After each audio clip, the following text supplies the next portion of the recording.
Okay, I'm gonna hit record and just go ahead and get started so you guys can get on with whatever you're working on. Welcome to the Q&A for your major project. First, I guess I'll just ask you what questions you have, and then I can talk about like some of the stuff that I want to make sure that you include. This is our first meeting for the project. Good. So we looked at the instructions and kind of the overview of it. Let me see. Ooh, it says this assignment is intended to be fun.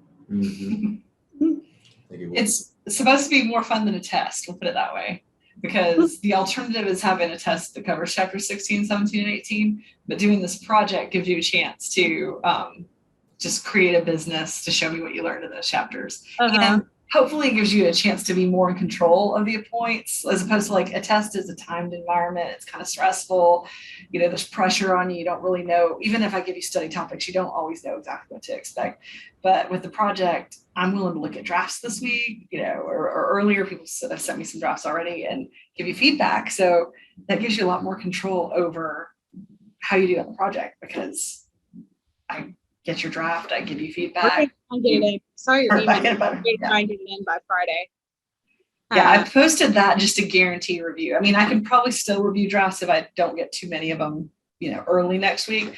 But like, I feel like giving Friday as a cutoff to like guarantee feedback, you know, that way I give myself at least the weekend to like catch up.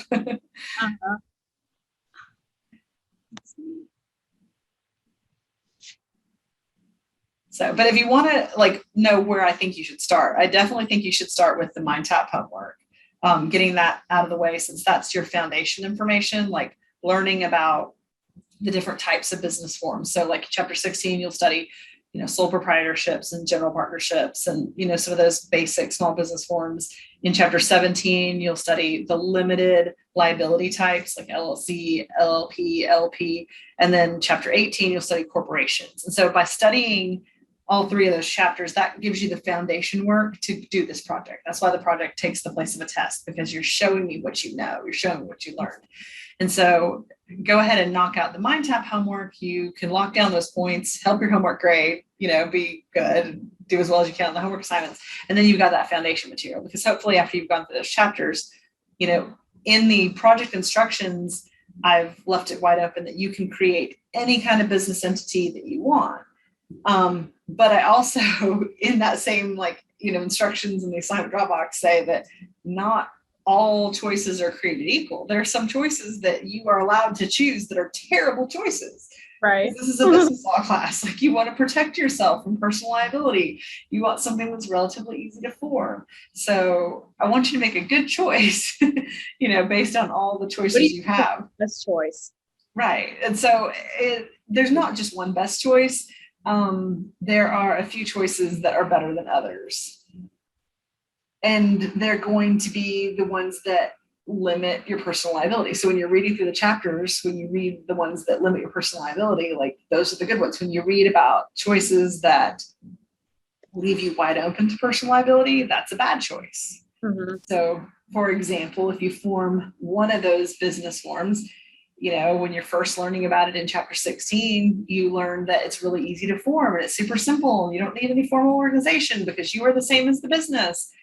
And then you read the disadvantage of that is you are the same as the business. So, you know, you're personally liable for all the whatever that happens in your business. So that would be a terrible choice for the project, because you're not showing that you learned how to protect yourself in these business law chapters. There's another business entity form that leaves you not only liable to your own mistakes with personal liability, but you're liable to another person's mistakes as well. And so a business entity that leaves you fully vulnerable to like your own mistakes and the mistakes of someone else, like, that's terrible. If you look at a business form that gives joint and several liability, like, oh, my business partner over here is a terrible, not smart person, and they made this really awful decision. They did these things and they create all this liability. Oh, and they're broke, and so they can't pay for the judgments against us. So all of a sudden I'm having to pay out the whole judgment because we're jointly liable and they're broke. So now my kids don't have a college fund because I've had to pay out because I didn't set up an entity that gives me that protection. So you want to choose an entity that gives you that protection against personal liability. And as you read those chapters, I think it'll be pretty clear, like which ones are better and which ones are worse. And then when it comes to some that are better, for example, there's a type that you learn about in chapter 17. When you're learning about it, you realize that the only way to form this kind of business is by filing paperwork with the superior court of the county that you want to establish this business form in. And when you read that, it should send up like a red flag saying, oh, that sounds really complicated. If I have to generate my own documents to apply to the court, and my only guidance is the official code of Georgia, which is one of the links I give you, by the way, like your, one of your authorized resources. But if the OCGA is your main guidance document and you're filing court filings, like that's really complicated, as opposed to a different type of limited liability form that is much simpler to create using forms that are, fillable PDF forms from the Secretary of State's website. So if it's going to give you the same kind of protection, but one is like filling in some government forms and one is having to file something in a court, one's a lot less complicated than the other. So, you want protection, but you also want something that's not too complicated to form, because that ensures that you're more likely to form it correctly. So you can protect yourself. You want to protect yourself. You've heard that expression, piercing the corporate veil. So like if you get sued, someone in a lawsuit wants to try to pierce that corporate veil so that all of a sudden they can get a judgment, not just against the assets of the business, but against your personal assets as well. It increases the potential of that, pot that they can get their judgment paid out of. So you as the business owner want to do everything you can to protect your business and to keep them from having the ability to pierce that corporate veil. And so that's like where no matter what you decide to form, you want to make sure that you're following those business formalities. So part of this project, I want you to include like a checks page. So your checks page could be like either a chart or it could be like clip art checks. But those checks are showing me what fees you paid, who you paid them to, what they were for the project. So it'll be like, I paid this fee to the Secretary of State for this reason, that kind of thing. And that's part of that corporate formality of maintaining separate financial records apart from your personal financial records for the business itself. Another thing that you'll include in your project that shows you're observing those like business formalities is I want you to include minutes from your first like meeting.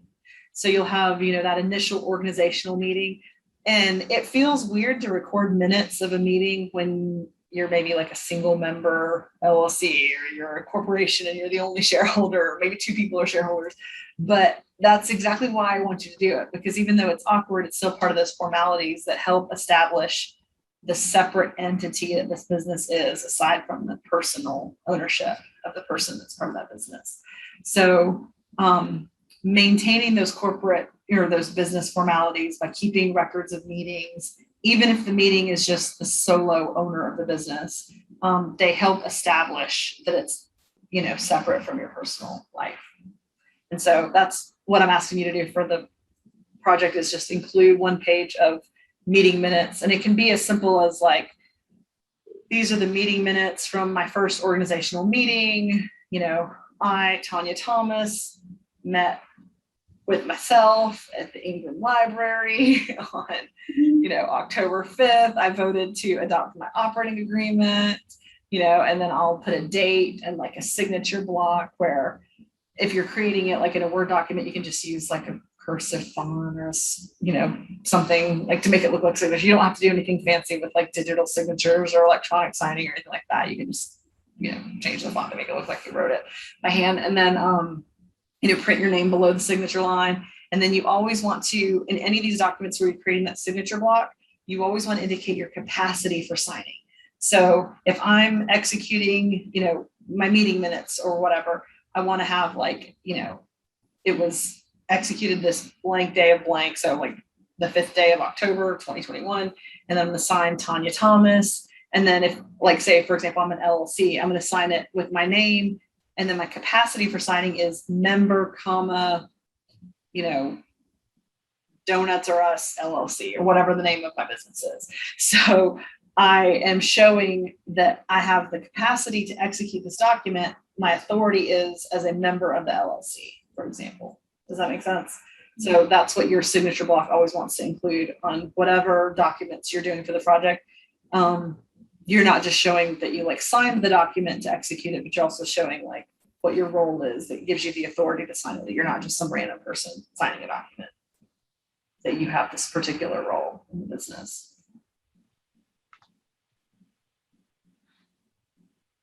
Sorry, I went on a tangent from the question you asked. If I didn't answer everything you wanted to, feel free to ask me something else to get me back on track.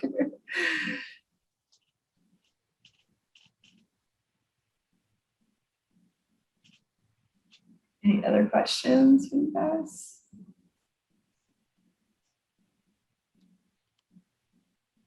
If I'm doing the project by myself, what type of company would you recommend I do? Like, which one's the easiest to do on your own? Any of the ones that are appropriate to do with a partner are appropriate to do by yourself. So even like in the example I just gave, like LLC. LLC is, it's a popular example of a business formation in real life. And it's also a popular example for this class for the same reasons. They're relatively easy to form, and they provide that protection from personal liability. So even as a single owner, single person, like doing the project by yourself, whatever the situation is, a single member LLC is still a great choice because you create that business structure that protects you as an individual person from liability. And then as a student for this academic exercise for the project, you're showing me that you understood the material you read in these chapters and you're creating a type of entity that is, shielding that personal liability. Like I started out saying, like some choices are better than others, and I know I was kind of vague in my examples, but like I was talking about sole proprietorships and general partnerships, my examples, like sole proprietorship. If you've ever, babysat for a neighbor or a friend or cut somebody's grass and they paid you for it, you've provided a service and you've been a sole proprietor, you've created like a small little business. If you have a friend and you did it with a friend, like you've got a partnership, you're intentionally providing the service, getting paid for it, advertising your lawn mowing services to the neighborhood or that kind of thing. And they're very easy to form, but they also don't separate the person from the business. So like in a sole proprietorship, when the person just dies or is incapacitated, whatever, the business doesn't survive the person. The business is the person. General partnership, when your partner is boneheaded and makes stupid decisions, you're joint in several liability right there. You get sued and they don't have the money to pay the judgment. You're stuck with the bill.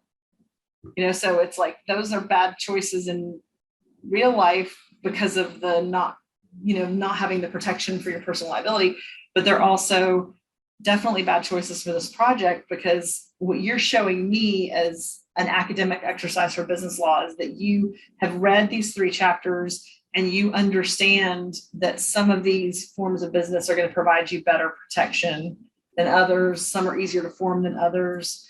And so you're going to make a decision that is appropriate for the kind of business you're forming. And as far as like what type of business, that is not as important to me for this project. This project is really just about forming it correctly under Georgia law. So if you make a silly business that's not even really feasible in real life, like I've used the example in class of selling moon rocks to Martians, like that's okay. Like that's a different kind of class that you take while you're in college about whether or not a business is appropriate for a market or whatever. I'm primarily concerned with your ability to, read these chapters and put into application what you've learned from this material, and then to do a little bit more research on these government websites. So I've linked to the Georgia Secretary of State's website, the IRS website, and then the Official Code of Georgia website. And those are the only resources outside of like your textbook, Course 10, and asking questions to me directly that you're allowed to use on the project. Please stick to that. Like you don't need anything else. Even if you think you need something else, I promise you don't need anything else.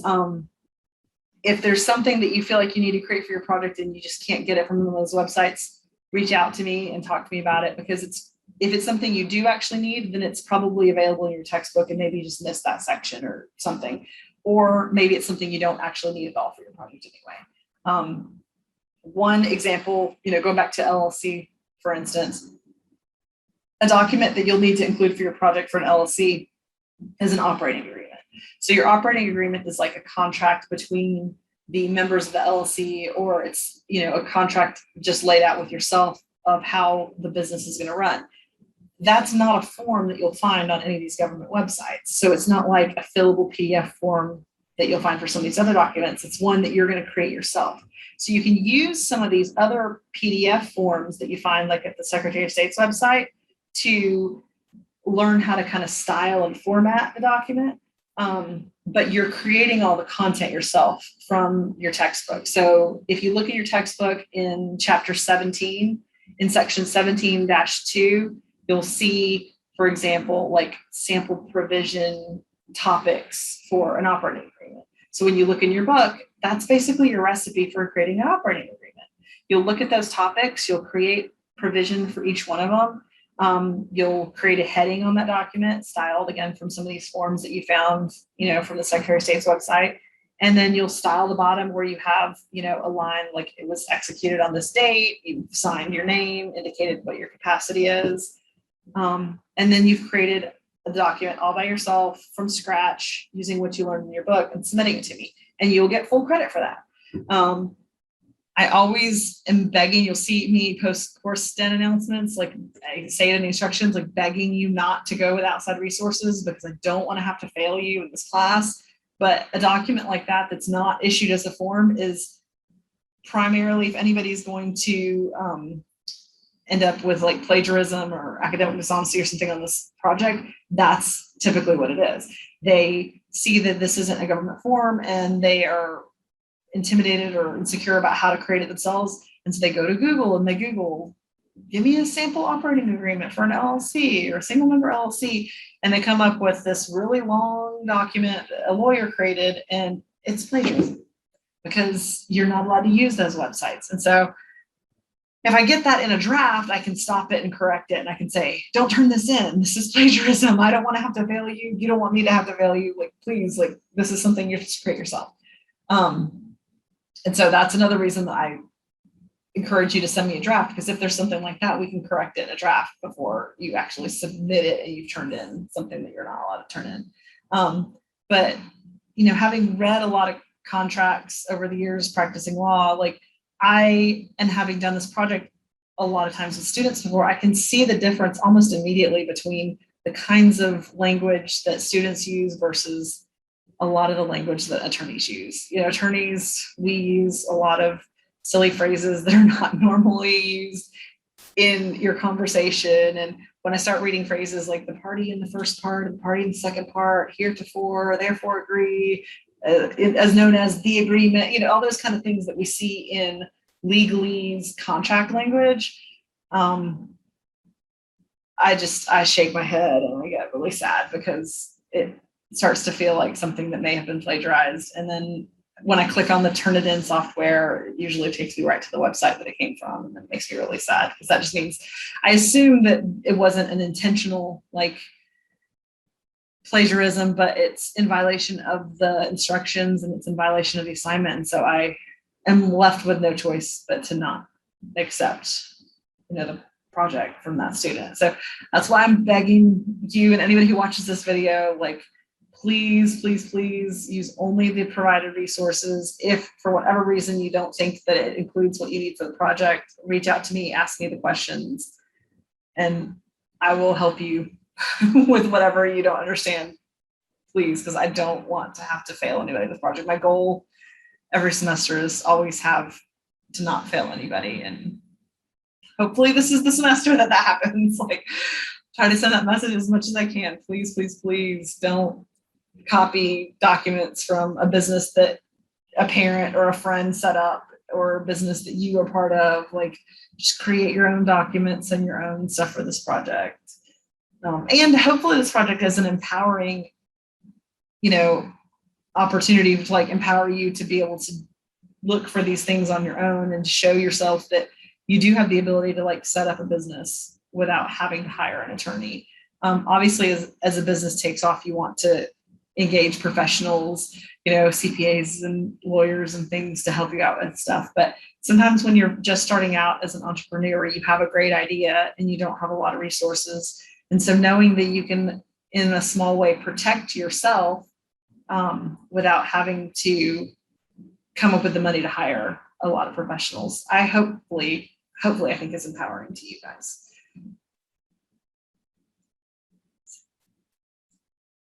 Any other questions? Do you want a works cited page per se for all this? Okay. As long as you're sticking to the resources that I've given you, then you don't need a works cited page because I know where your forms came from. Now, when we submit all these documents, do you want to submit it separately in the same area and course then, or do you want it in one folder, or how? Okay, I want your final version of the project submitted into the Dropbox and Course10, and I would like for all of your documents to be combined into one document file. And ideally, that's great for drafts too, because then I can just scroll page by page. I know that some of you are much better at technology or have different plugins or whatever, but for those of you who aren't, I have a very low-tech way of combining all these documents and forms. And basically what I encourage students to do that don't have access to maybe a scanner or a PDF merger or something is to start your project in a document file. So Word document, Google Doc, whatever you are comfortable using. As a side note, hopefully all of you know that as West Georgia students, you have free access to Office 365 through your West Georgia accounts. So you have Microsoft Word if you choose to use that. But you start off with your cover letter, and this project is a combination of some documents you create yourself and some documents that are government forms that you're filling out. And so when you're including a document that's like a government form, like for example, a name reservation form is available on the Secretary of State's website, and that's a document that everyone should include in their project, just to show that you know how to generate legal name for your business. So the key to that document, it's really easy, it's just to fill in the blank form, but you're just basically showing me that if you're forming a corporation, that you have Inc. or Corp at the end of your name. If you're forming an LLC, you've got LLC at the end of your name. You're including that proper suffix to give a full legal name of your business. And then you're just giving me 3 variations of that for your name reservation form. And there's a fee associated with that form too. So you want to make sure you know what that fee is and include that on your checks page. But so for example, if you're including that name reservation form, you've got your project started in a Word document. You go to the next page, and you can take a screen capture of your completed name reservation form and paste that screen capture into your Word document. So then you just crop it and zoom it, and it becomes the next page in your project. And so you can do that with any of the government forms. Just after you fill them out. The alternative, of course, is you can merge the PDF files together. You can print them all off and scan them in together. But I've found that for most students, the easiest way is just to paste images of those completed forms into their final project. Did that help you, Russell? Yes, okay. It did. So for most of you, the 3 approved resources are the Georgia Secretary of State's website, the IRS website, and then the official code of Georgia.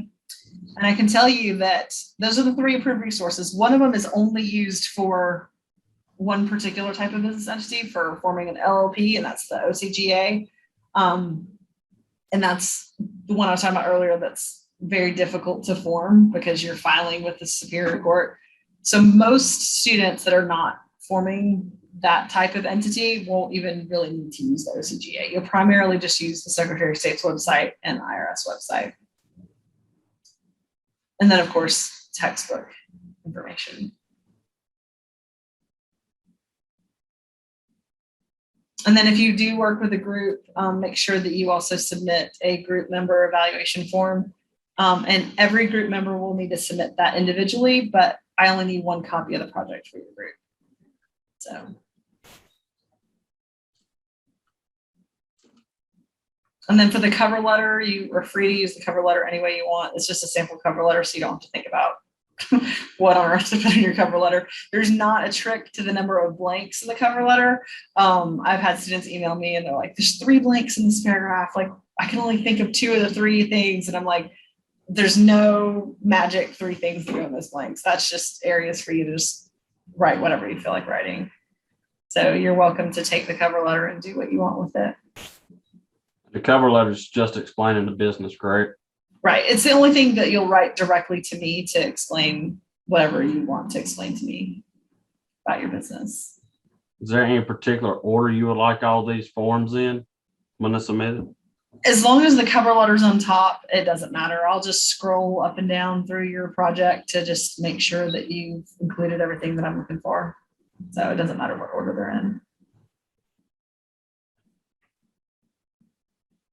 And there's a different number of documents depending on different entities that you form. Like, for example, like with corporations, if you're forming a corporation, you'll have, these documents, but then if you're forming a nonprofit corporation, you'll have all those things to form a corporation, plus you'll have the, election form for the IRS to be a charity. So I can't say there's, only X number of pages or X number of documents, because it changes depending on what entity you decide to form. So I've only counted like 8 pages so far for what I've got. And my next question was about the check page. Okay. Like, did you want me to just go copy some checks off of some website and post it on there? Or how would you want that? Yeah, you can just use clip art checks. If you're like in Word or something, they usually have like a clip art feature where you can search clip art and you can use that, or you can just set up a table that shows like, who you paid, how much, what was it for. So either one of those is acceptable. Now, do you want that check page to show payments made to us and then payments we're having to put out, for material or whatever? You don't need to put any of that stuff in there. So this is just your initial formation of your business, that initial filing. So the only thing really on your checks page is going to be like probably the fees you paid. So there's probably like, 3 typically for most people, 4 maybe, depending on what kind of entity you're forming. And So the 3 or 4 EIN checks. form, and the EIN form is the SS4 form off of the IRS website, correct? Yes. And so for the IRS website, when you are doing any form for the IRS, they have separate instruction pages for all of their forms. The Secretary of State doesn't do that. But the Secretary of State just has general like filing procedure pages. And then their forms are listed separate. But for the IRS, make sure that any forms you're completing for the IRS, you've downloaded the separate instruction page, because it will give you line by line instructions.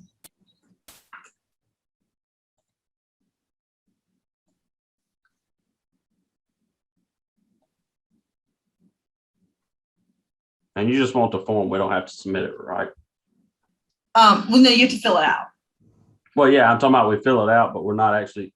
Oh, definitely don't online. submit it. No, Yeah. no, don't submit it online. Like fill out the PDF version of the form, not the online version of the form. This is all just pretend academic exercise, and I would hate for anybody to get like hounded by the government saying like, where's our taxes for this business you just created? So nothing about this project should ever require you to like submit any documentation to any government entity. You shouldn't be asked to pay any money for anything.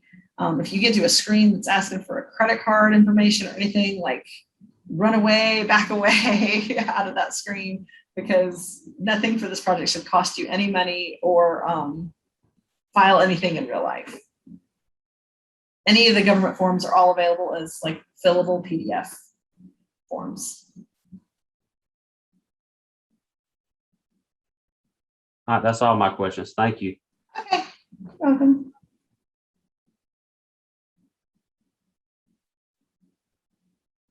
Anybody have any other questions?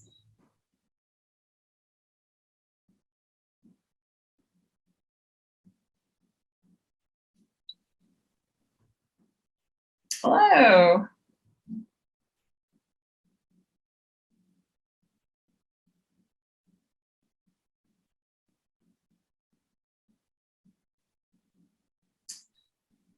So anybody else have any other questions about the project? I put it in big, bold, red letters in the announcement, but just in case anybody missed that, the projects are due next Thursday by midnight. Because the project has been like, open any point in the semester, I really can't accept late work. And it seems harsh to really be very particular about the deadline, but I feel like that's the only way to make it fair. Like if I start saying, okay, well, I accepted your project half an hour late, your project 3 hours late, your project a day late, like I don't know where I can ever really draw that line. And so to me, the most fair thing is just to make that line, at midnight. Like I think Cinderella turned into a pumpkin. Like, your deadline is Thursday at midnight. So please, start early. Don't wait until the last second. The project itself, once you start working on it, you'll realize it's not terribly difficult. It'll probably take you longer to do all of the foundation work in your mind tap, reading the chapters and doing all those problems, than the project itself, but that's important foundation material. And then when you turn in your project, it can be a PDF file or it can be a Word document, but it needs to all be in one file together. So that's not a folder together. That's not a zip folder. That means one like actual file so that I can scroll through the pages. So each page is a different document, or documents maybe a couple of pages when you go to the next page for a new document. Does that make sense, guys? Yes. Okay. And then of course, if you're someone who's looking to find a partner for the project, there's, discussion board for your class where you can reach out to other people if you're looking for a partner. The project is simple enough to do it yourself.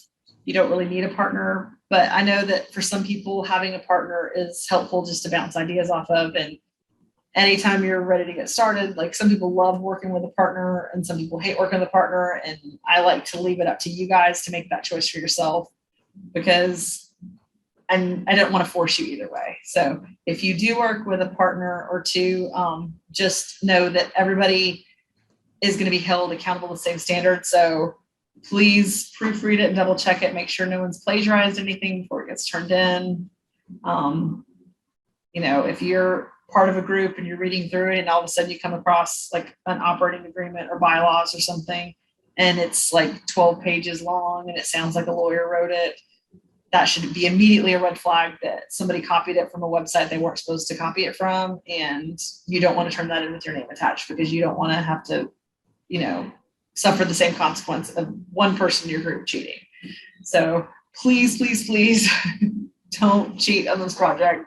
If it's a document that's not a government form and you're not sure how to create it yourself, reach out to me and email me, and I can help point you in the direction of your textbook or what exactly I'm looking for, or whether or not that's even something that you need for your project.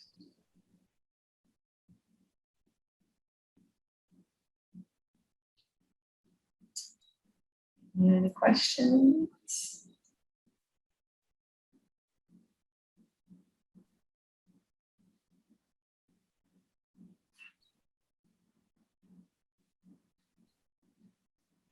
Well, I guess that's all the questions. So if you guys think of something else, feel free to email me or text me. You'll have my cell phone number. You got my email. We can set up another Zoom call just with you and I, or your group and I. We can meet virtually to answer any questions you have or whatever. If you have any issues in that stuff. One thing that's come up recently, I don't know if it's a change in CourseDen, but some people have had trouble with the PowerPoints not loading properly. The PowerPoints are not actually blank, even though they sometimes look blank on CourseDen. If you download them and open them up in actual PowerPoint, you'll see the content. For some reason, the little viewer on CourseDen isn't displaying the PowerPoint slides properly. It's showing like blank slides, or it'll show bullet points with no content. So for any of the PowerPoints that you're trying to pull up, if they're ever doing that for a particular chapter, just download it and open it up again, and that should fix it. Hopefully CourseDen gets that bug worked out soon though.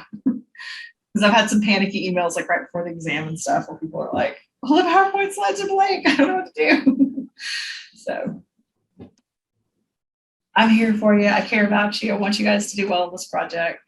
So the key for that is get started early and ask me questions if you have them. Send me a draft so I can give you feedback, because I'm happy to give you feedback and let you correct it before the due date so that you can improve the grade on your project.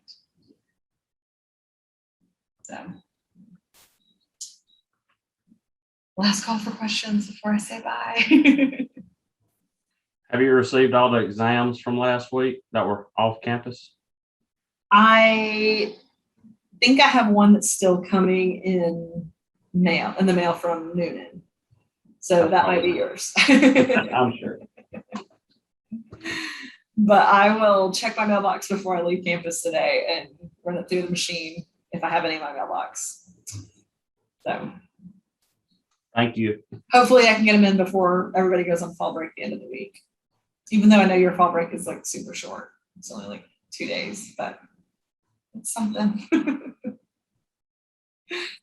Maybe one of these days you'll get a whole week off for fall break. All righty. Well, I hope you guys have an awesome afternoon. And I'll just end this call if there's no more questions. I don't see anything in the chat or anything. So have a good afternoon. And please don't hesitate to send me an email or questions or text me or whatever. I'm here to help. Even during the break, I'll be around. My kids are still in school, so I'm happy to help you if you need stuff during the break. I'll talk to you guys later. If you have any questions, take care. Thank you. Bye.